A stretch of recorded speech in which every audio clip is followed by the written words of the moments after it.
Members, I'm standing up today because I believe it is just as important for men to defend reproductive rights as it is for women. I'm a gay man, and you're probably wondering, what has that anything to do with it? What's that have anything to do with it? Well, as a gay man, I know firsthand that my right to live proudly and authentically is intrinsically tied to reproductive freedoms for all people. That includes me, that includes you, and it also includes vulnerable young women. And if when a vulnerable young woman decides to have an abortion, it should be safe, affordable, and free from punishment or judgment from anyone. Members, yesterday I asked several questions about the many burdens that young women face to obtain a judicial waiver. My questions were met with shrugs of indifference. I asked, is it possible that a young person could go to a judicial circuit's website and not find information on how to obtain judicial bypass? I was told in so many words that, well, we just didn't contemplate that. Members, we should be contemplating that. Researchers have found that of Florida's 67 counties, only 11 county courts were classified as prepared or knowledgeable to handle basic questions about judicial waivers.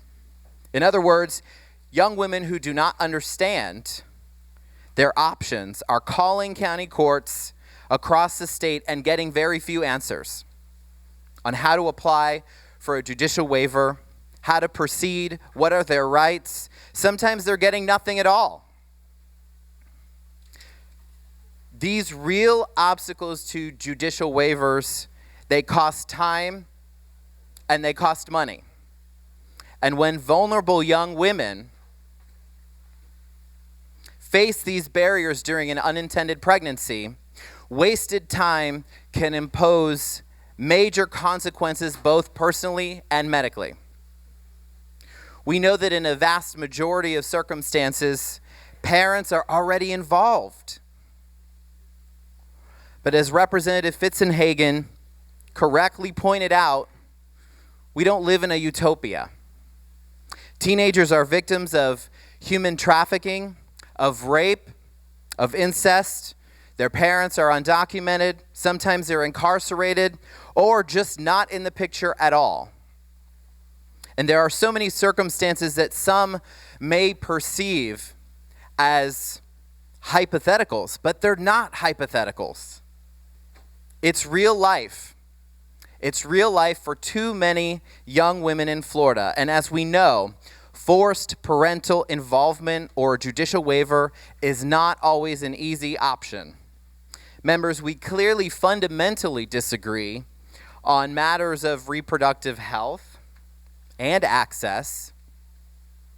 But with that being said, why do we keep imposing so-called simple common sense solutions on complicated and imperfect real-life circumstances? It is common sense to make sure young people have access to comprehensive, age-appropriate, and medically accurate sex education so that they have the information that they need and that they are less likely to be faced with an unintended pregnancy.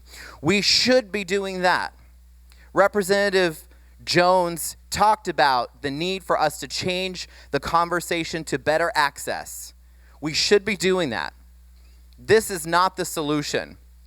This rigid ideology of imposing as many obstacles to abortion as possible to anyone, any age, that is part of the problem. This is short-sighted, it's unconstitutional, and it's just wrong.